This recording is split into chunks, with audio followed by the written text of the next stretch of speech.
2003年才正式服役的尼米兹级核子动力航空母舰雷根号，是美国海军最新最大的航空母舰。它在27号离开了圣地亚哥北岛海军基地，朝日本出发。雷根号此行的目的是为了暂时替代以日本横须贺基地为母港的小鹰号，因为小鹰号从本月份起要进行为期4个月的大规模维修。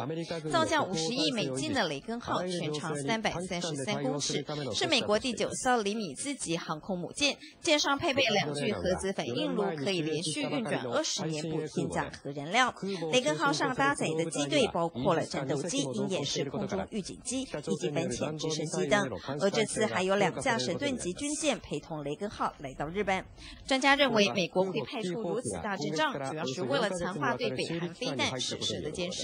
民事新闻综合报道。アメリカ海軍は